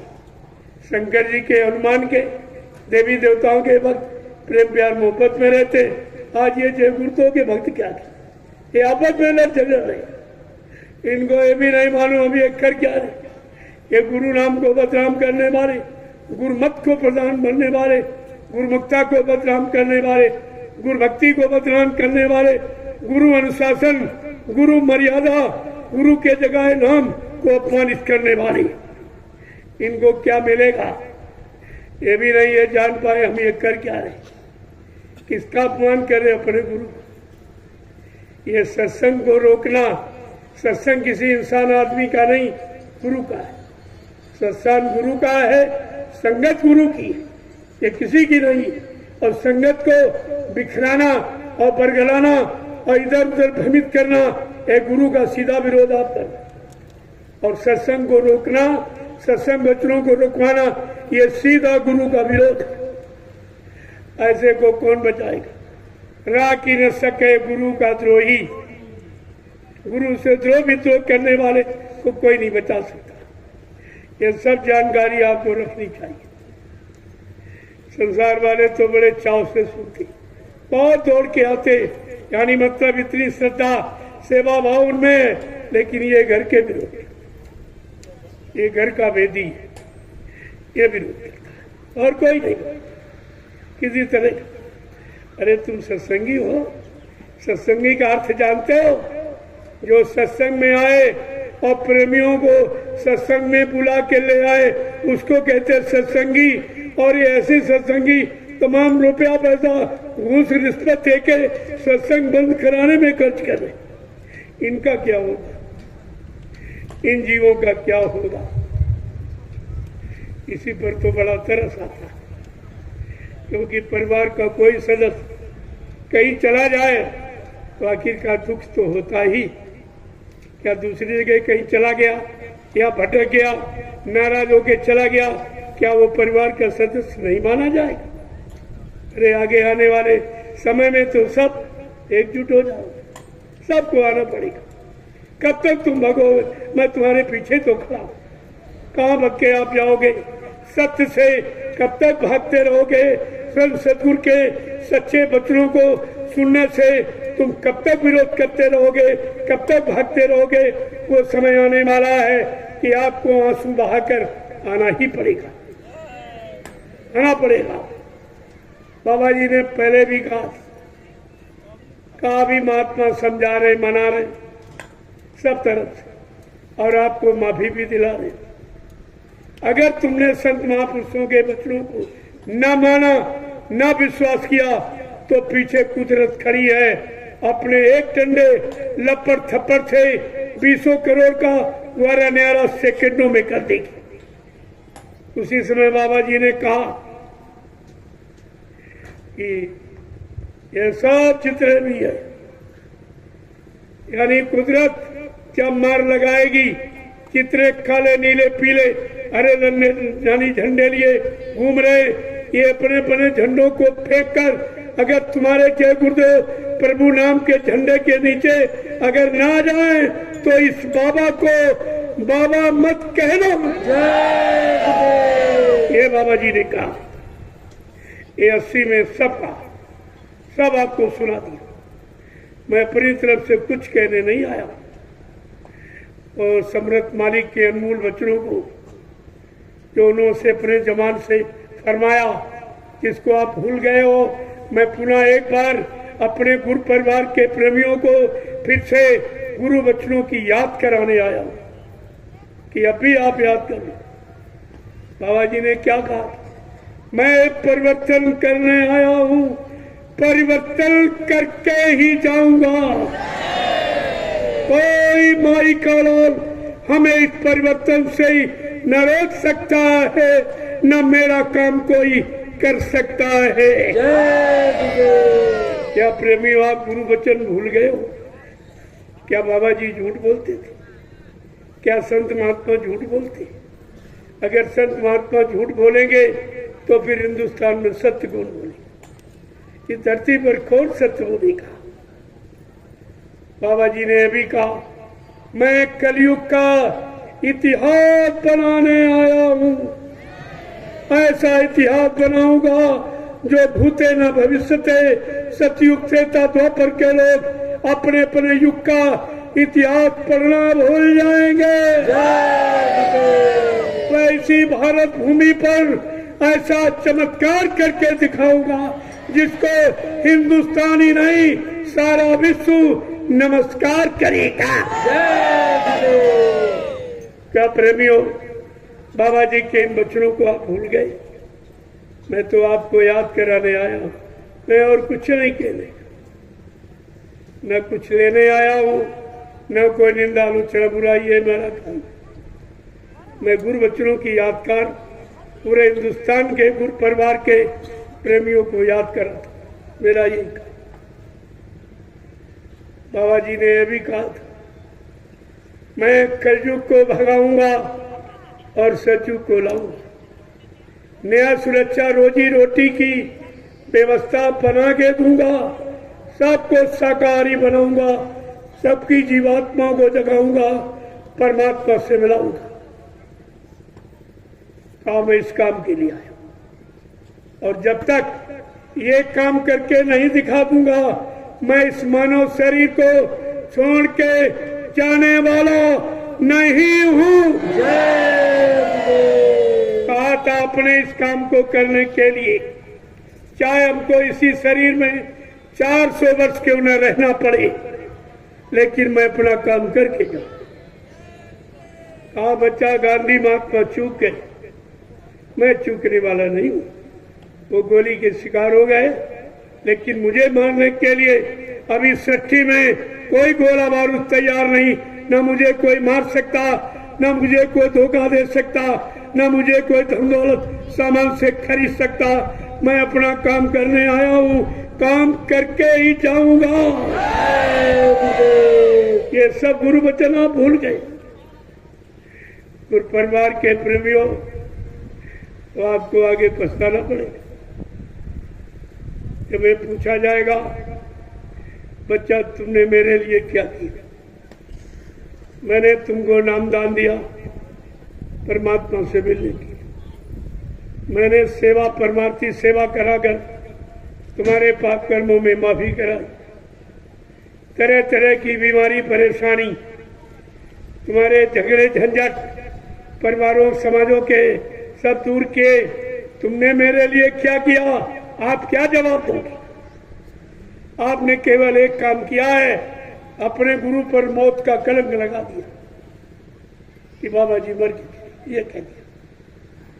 क्या हिंदुस्तान में किसी ने देखा था? मैं ये सब पूछने आया हूं।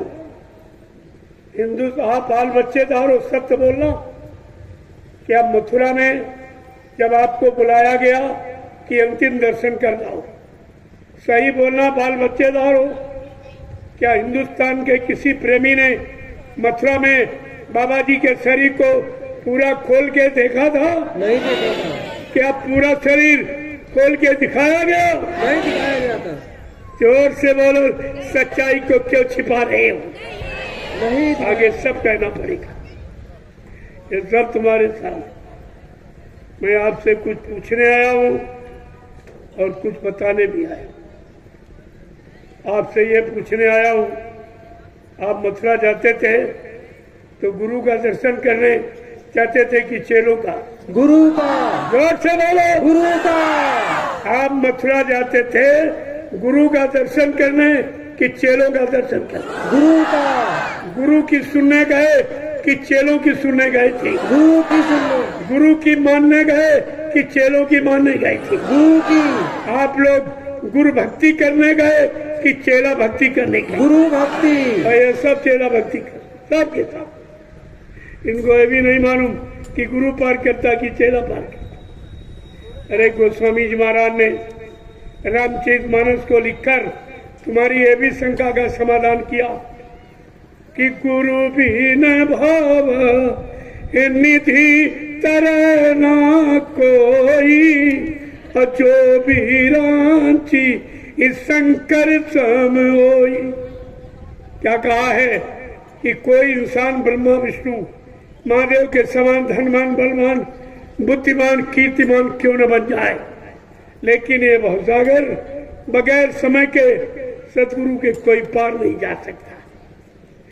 आपने उनकी बात बुला दी, न रामचरितमानस की मानी, न बाबा जी की मानी।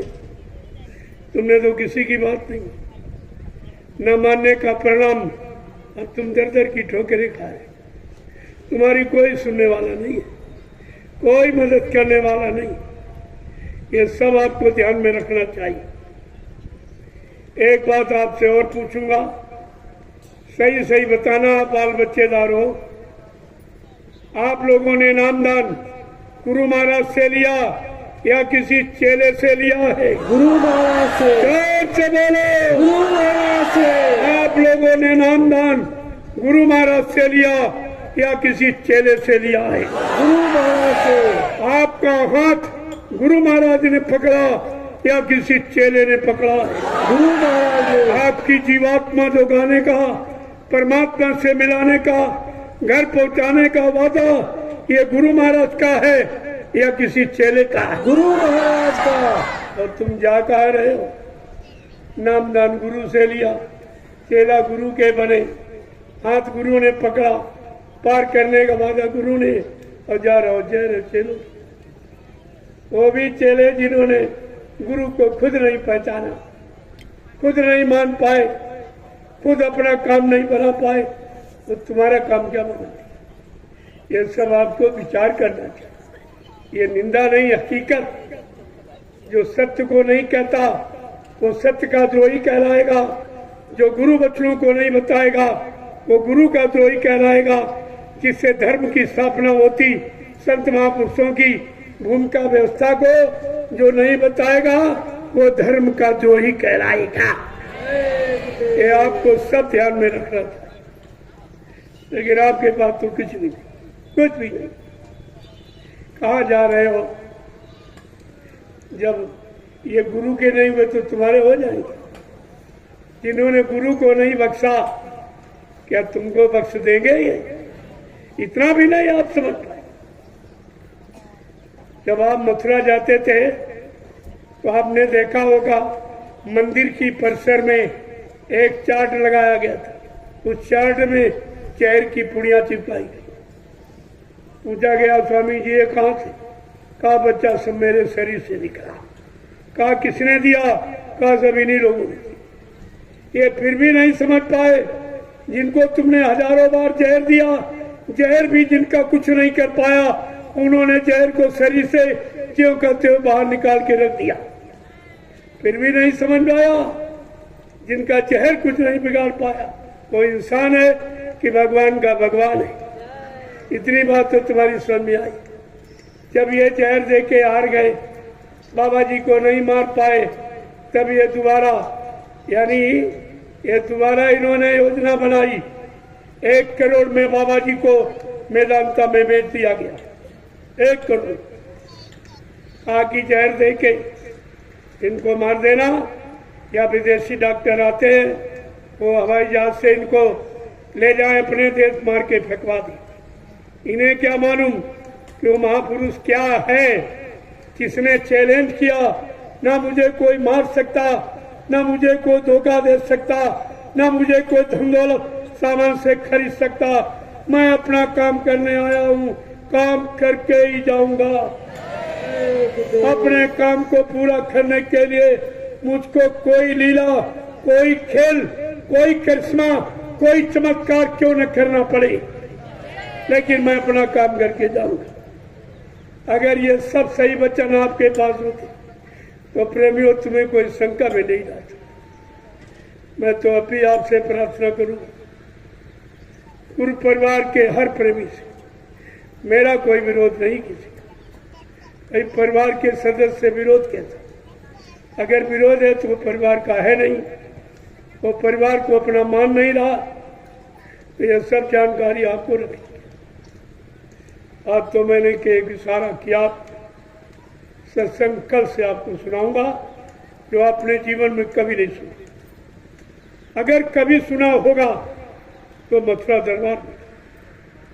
अब तो ये कहीं आपको नहीं मिलेगा। कहीं चले जाओ, कहीं सत्संग नहीं, बत्संग हो। केवल ये सेवा दो, वो सेवा दो, ये सामान दो, सम्मान के सिवा कुछ। कोई आपसे नहीं कहेगा ये ले लो, ये ले लो। देने वाला कोई नहीं, सब लेने। प्रेमियों दिया कहाँ जाता? दरबार में दिया जाता और दुकानों पर सौदा मोल मिलता। दुकान पर बगैर पैसे के सौदा आपको नहीं। मैंने लोगों से पूछा, भाई ये बताओ, जब ये दोनों लोग कह रहे बाबा जी मर गए, इन दोनों लोगों को तो मिलके मथुरा में रहना चाहिए। ये फिर अलग अलग दुकानें क्यों खोली? जब एक ही बात कह रहे कि बाबा जी मर गए, चले गए, कभी नहीं आएंगे, तो तुम दोनों लोगों को कम से कम मथुरा में मिल के रहना चाहिए। ये दुकानें अलग अलग क्यों खोलेगी? अभी नहीं आप समझ पाए।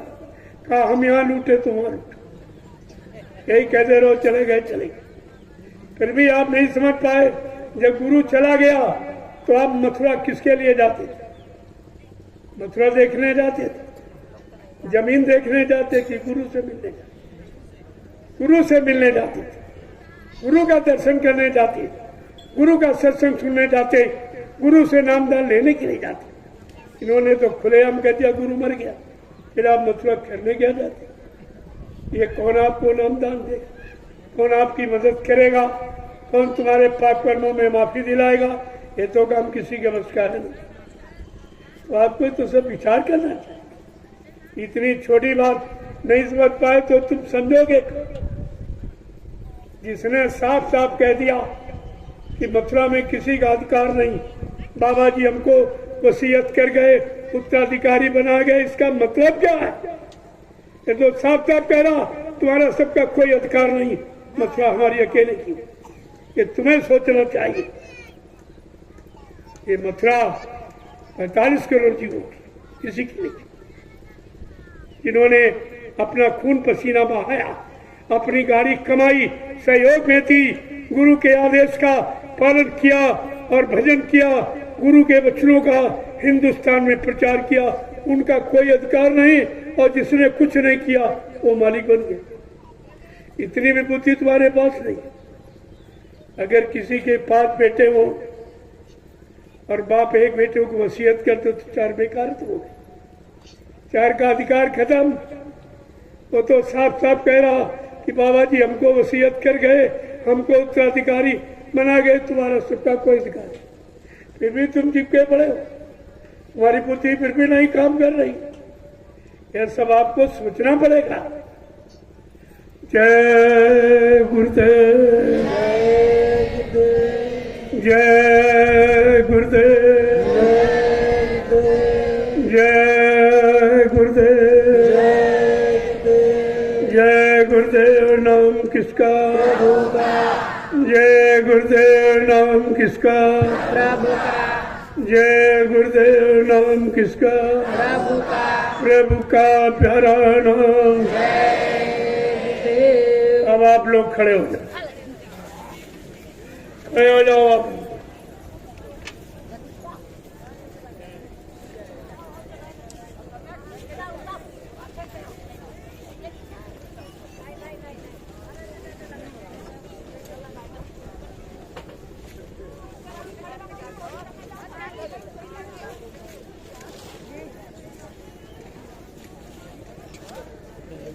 वो सड़क किनारे हाईवे पर कोई वाहन नहीं खड़ता, इसको अंदर ले आप।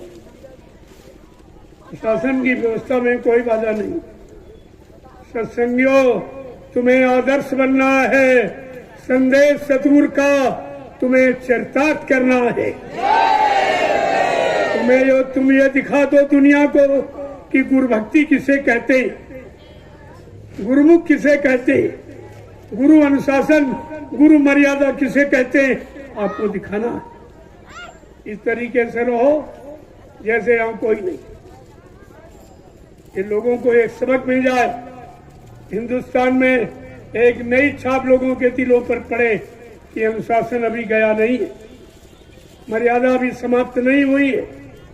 आज भी संतों के दरबार में गुरु भक्ति, गुरु अनुशासन, गुरु प्रेम और सेवा और दया, ये सब यानी लोगों के सामने रखी जाती।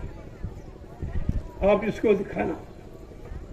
कोई क्रम इधर उधर हाईवे पर नहीं चले, चुपचाप अपने यहाँ भजन करो, अंदर रहो, अंदर यही भजन करो। तुम्हें किसी से क्या लेना है? इस काम के लिए आए हो, तुम्हारा निशाना गुरु पूजा, गुरु भक्ति, गुरु अनुशासन, गुरु मर्यादा है। कल जो है वो गुरु भक्ति का दिन है, जो सारे हिंदुस्तान में गुरु के नाम से ये दिन रखा गया कि गुरु की महिमा सबको बताई जाए, सबके सामने उजागर की जाए, गुरु की परिभाषा बताई जाए, गुरु किस काम के लिए आता, सच्चा गुरु कौन है, सच्चाई किसके पास, सच्चिदानंद कौन देगा, सतमार्ग पर जीवों को कौन चलाएगा, ये सब जानकारी आपको देगी। तो कल मैं आपको बताऊंगा सर, इसीलिए तो आया हूं मैं कि आप सबको जानकारी दे। तो अच्छा होगा कि आप सुनो, आगे वो समय आ रहा, ये समय सुनने को नहीं। जितने लोग यहाँ बैठे हो तमाम लोग शरीर छोड़ के चले जाएंगे, ये सत्संग आगे नहीं मिल पाएगा। इसलिए बड़े ध्यान गौर ख्याल से इसको सुन लीजिए, ये आगे नहीं मिलेगा। पता नहीं कब ये जीवन समाप्त हो जाए। इसलिए जब तक रहो अच्छे सच्चे काम करो, अच्छे सच्चे काम में सहयोग करो, जिसके लिए आपको परमात्मा ने ये मनुष्य शरीर दिया। नहीं करोगे तो सजा पाने के लिए तैयार हो जाएगी। वो तो इसके बाद यही तो मिलना है। ये सब काम आपको करना, कोई वाहन सड़क किनारे नहीं खड़ा, और आप सड़कों हाईवे पर टहलोगे नहीं, घूमे। आप जिस काम के लिए वो काम करो। यहाँ भंडारे की सेवा, प्रेमियों को रोटी खिलाओ ताकि रोटी खा के परमात्मा का भजन करें, आप उसके लाभ पाने के अधिकारी बन जाओ। ये कितना बड़ा लाभ रोटी का, ये सब आपके सामने हो रहा है। तमाम तरह की सेवाएं हैं, कोई सेवा नहीं, कोई है तो बैठ के भजन, इसके लिए आए हो जिस काम। तो कल मैं आपको गुरु पूजा के बारे में, अगर गुरु पूजा लोग जान जाए, गुरु पूजा में सबकी पूजा, गुरु समान कोई देव न दूजा। इसलिए शास्त्र भी कह रहा, गुरु ब्रह्मा गुरु विष्णु गुरु देव महेश्वरा, गुरु साक्षात परब्रह्म, गुरु साक्षात परब्रह्म परमात्मा है। तो मैं परमात्मा प्रभु कह रहा हूं कि अलग से कुछ कह, अरे बात तो वही है। गुरु साक्षात परब्रह्म, कोई बनावटी कागज पत्थर वाला नहीं, साक्षात परब्रह्म परमात्मा। इसलिए अगर यहाँ नमन है तो गुरु, तस्मै श्री गुरुवे नमः। इसलिए सृष्टि में केवल गुरु को ही नमन किया जाता, कागज पत्थर पानी नहीं, चेतन नमन किया जाता। ये सब लिखा पड़ी है, फिर भी तुम्हारी समझ में नहीं आया। जय गुरुदेव। अब आपका दर्शन करना चाहता हूं, क्योंकि आप दूर दराज से आए हो। अभी आज शिकवा शिकायत करोगे, हमसे मिले नहीं, वैसे अगदड़ मचा दोगे तो शांति भंग हो जाए।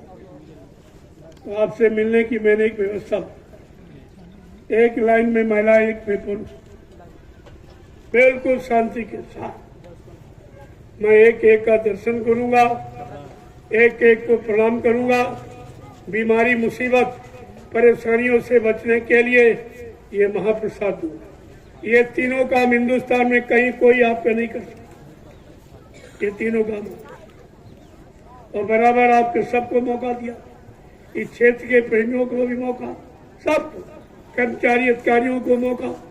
मैं तो सबको मौका दे रहा हूं कि आप अपना काम बना लीजिए। आगे का समय बहुत खराब आपको दिखाई नहीं दे रहा, इसलिए आप विश्वास नहीं कर रहे। जय गुरुदेव, जय गुरुदेव, जय गुरुदेव। नाम किसका, जय गुरुदेव। नाम किसका, प्रभु का प्यारा नाम। जोर से बोलो, सब मिल बोलो, बोलना होगा, अभी से बोलो। दुख दर्द हरेंगे, सब कष्ट मिटेंगे, सुख शांति भी देंगे। सबके दाता, सबके मालिक, प्रेम से बोलो। ये नाम नहीं इंसान का, ये नाम है प्रभु का। ये काम नहीं इंसान का। इस बात को बराबर ध्यान में रखिए। अब इंसानों के बस का कोई काम नहीं। चारों तरफ नजर डालिए, ये मार काट हिंसा, चोरी डकैती, कत्लेआम, व्यभिचार, कुत्ता, झूठ, छल, कपट, बेईमानी, धोखाधड़ी, इसके सिवा कोई अच्छी आवाज नहीं है। आपको इससे समझ लेना चाहिए कि वक्त बहुत खराब, और उस खराब समय से बचने के लिए तुम्हारे पास कोई सामान नहीं, इसलिए ले लो, फिर आपको ये देने कोई आएगा नहीं। अभी तक कोई नहीं आया, आप कौन आ जाए। मैंने पूरे हिंदुस्तान में मुसीबत, बीमारी, महामारी, कष्टों से बचने बचाने के लिए ये महाप्रसाद सड़कों पर, गलियों पर मैंने बांटा। अभी 11 जिलों की एक साइकिल यात्रा मैंने निकाली। ये पश्चिमी जिले उत्तर प्रदेश 11 जिले, जिसमें 3000 साइकिल सवार, और खास बात है इसमें 50 कन्याएं थी जिन्होंने 39 दिन साइकिल चलाई। एक गर्मी में भीषण सनोत्तम सड़कों पर जब नारी निकल पड़ी समाज देश के उत्थान के लिए, तो हो गया इशारा कि परिवर्तन होने वाला है। ये परिवर्तन का इशारा है कि 3 नारियां अपने सिर पर ये धर्म ध्वजा हाथ में लेकर और सिर पर ज्योति प्रकाश का कलश रख के निकल पड़ेगी। परिवर्तन ऐन कगार पर है। ये सब करके दिखा रहा हूं मैं कोई भाषण, स्पीच, प्रवचन देने नहीं आया। मैं जो काम कर रहा हूं उसकी जानकारी, जो आगे करने जा रहा हूं उसकी जानकारी आपको देने आया। अब कोई ये न कहे कि हमको पहले क्यों नहीं बताया। ये सब आपको सोचो। जय गुरुदेव, जय गुरुदेव, जय गुरुदेव। सतयुग कौन लाएंगे, जय गुरुदेव। विश्व में शांति कौन लाएंगे, जय गुरुदेव। जन जन में प्रेम कौन लाएंगे। जय गुरुदेव। ये 3 सूत्र हैं, इनको मजबूती से पकड़ के रखिए। इनका कोई समाधान नहीं कर सकता। हिंदुस्तान में किसी के बस का नहीं। ये 3 काम करके दिखा दी। और आप यहाँ सर देख लीजिए, अब आपके नजरों के सामने आ जाएगा। तो इतने लोग आए, देखो कोई शांति भंग हो रही, कोई नुकसान, कोई मर्यादा, कोई अनुशासन, ये सब देखिए आप। अरे देश में तो उसकी जरूरत है। मैं वही काम कर रहा हूं जो देश, समाज और संपूर्ण मानव जाति को जिसकी आवश्यकता, मैं वो काम कर रही हूं। मैं कोई तोड़ फोड़, आंदोलन, धरना गिराओ, राष्ट्रीय संपत्ति का दुरुपयोग न करता हूं न करना सिखाता हूं। मेरे यहाँ कोई व्यक्ति भी हट कर नहीं चलता। ये जितने दूर दराज से आए, कोई बम्बई, कलकत्ता, कोई उधर, मतलब यानी विदेश से भी लोग आए हुए हैं, आपके पड़ोसी देश नेपाल, और ये सब आपके यहाँ आए हुए हैं। तो आपको जो सोचना चाहिए, जो इतनी दूर दराज से हजारों रुपए किराया भाड़ा खर्च करने आया, वो तोड़ फोड़ आंदोलन करने आया, वो कोई शांति भंग करने आया, शासन प्रशासन की व्यवस्था में कोई मतलब रोक टोक लगाने, कोई बिगाड़ने आया नहीं। ये सब ध्यान में आपको रखना चाहिए। छोटी छोटी बातें आप नहीं समझ चाहते, उलझ जाते, व्यवस्था और बिगड़ जाएगी। जय गुरुदेव, जय गुरुदेव। देखो, जो आप पहले, मैंने बहुत पहले से बचा रखा। किसी सत्संग में जाओ तो मर्यादा में, अनुशासन में, अपने झोले में 4 मीटर मोमजामा ओढ़ने, 4 मीटर बिछाने का। किसी की जरूरत नहीं आपको पड़ी। और अपना थाली, लोटा, गिलास, अपना बर्तन ले जाओ। बर्तन का, भोजन का बड़ा असर, प्रभाव भजन पर पड़ता। इसलिए पाक साफ बर्तन में भोजन करोगे, उसका प्रभाव वजन पर, मन बुद्धि चित्त पर पड़ता है। तो थाली लोटा गिलास और एक खुरपी पॉलीथीन में रखो, पूछ लो भाई दिशा मैदान किधर जाना, कहाँ व्यवस्था, तो दूर चले जाओ, एक गड्ढा खोद दो, जितने दिन रहो उसी में आप दिशा मैदान जाओ और पैर से मिट्टी खिसका दो। कोई प्रदूषण नहीं, कोई गंदगी नहीं, और ये जमीन की उर्वरा शक्ति बढ़ जाएगी। इतने प्रेमी जहाँ जाएंगे तो 2-3 बरस तक उस खेत में कोई खाद नहीं डालनी पड़ेगी। ये है अभियान, इसको कहते हैं प्रेमियों स्वच्छता का ये अभियान, जिसमें एक पैसा खर्च नहीं होगा। तुम्हारे इस स्वच्छता अभियान को एक दिन सारा हिंदुस्तान याद करेगा। आप करके तो दिखाइए, इसमें एक पैसे का खर्चा नहीं, किसी तरह कोई नुकसान नहीं, कोई प्रदूषण, कोई गंदगी नहीं, और जमीन की उर्वरा शक्ति भी नष्ट नहीं होगी।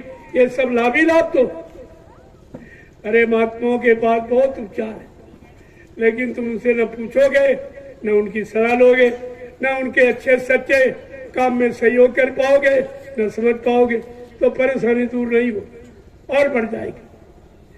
जय गुरुदेव, जय गुरुदेव। अब आप लोग लाइन से खड़े हो जाओ, मैं सबसे मिल, क्योंकि आप बार बार कुटी में जाते, वहाँ इतनी जगह नहीं मैं सबसे मिल पाऊँ, और एक बार की इतने लोगों से मिला नहीं जा सकता। तो व्यवस्था बना दी आपसे मिलने की, एक लाइन में माला, एक में पढ़ो, शांति के साथ। ये तपस्या है, इसे कर लीजिए, और ये महाप्रसाद जो हिंदुस्तान में कोई नहीं बना सकता, तुम्हारी बीमारी परेशानी कष्ट मुसीबत को दूर करने के लिए।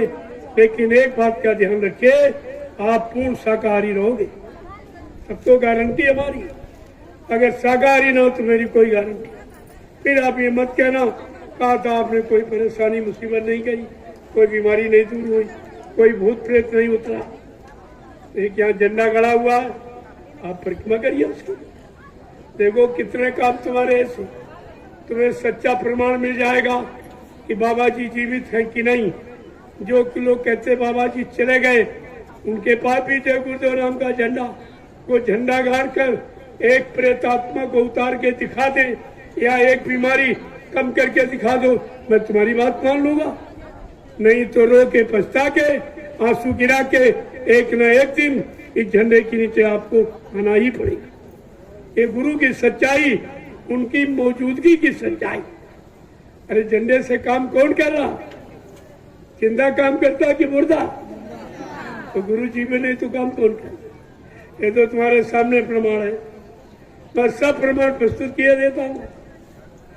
जय गुरुदेव, जय गुरुदेव। अब आप लाइन से खड़े हो जाओ।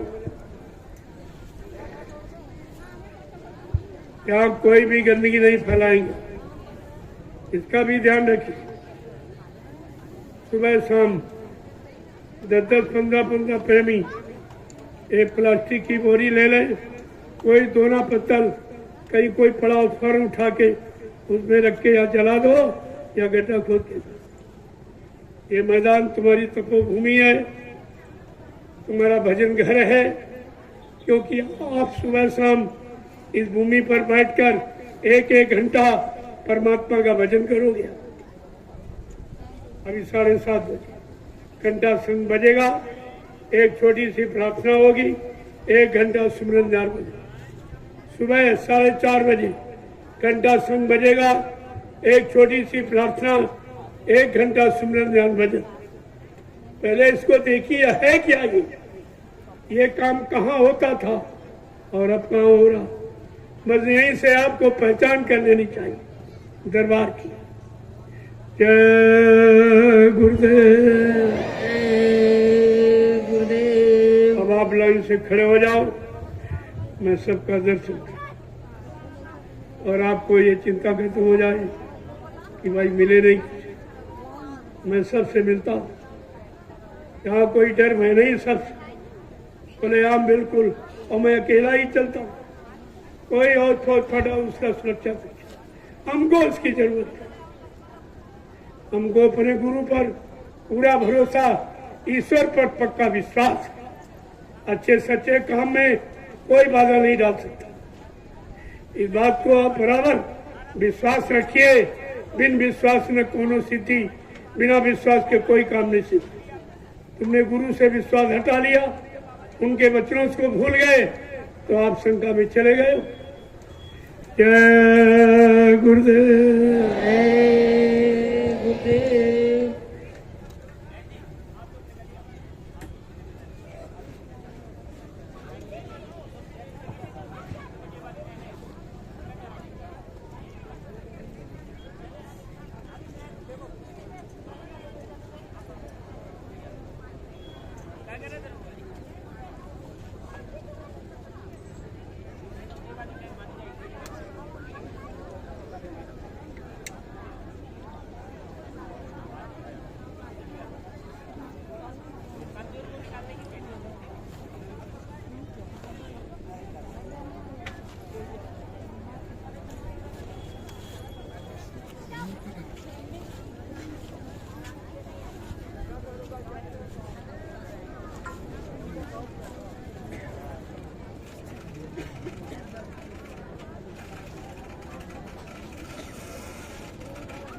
जय गुरुदेव। आप सभी सत्संगी प्रेमी भाई बहन जिस तरह से घेर करके रखे, ऐसा आप घेर करके ना खड़े हों। मालिक अभी कुछ ही समय में दीदार दर्शन देने के लिए दर्शन मंच पर पधारने वाले हैं। सामने माताओं बहनों की एक कतार लाइन, पुरुष भाइयों की एक कतार लाइन, जो सर को ढक करके बड़े मर्यादा और अदब के साथ आप सब मालिक का दीदार दर्शन करेंगे। कोई भी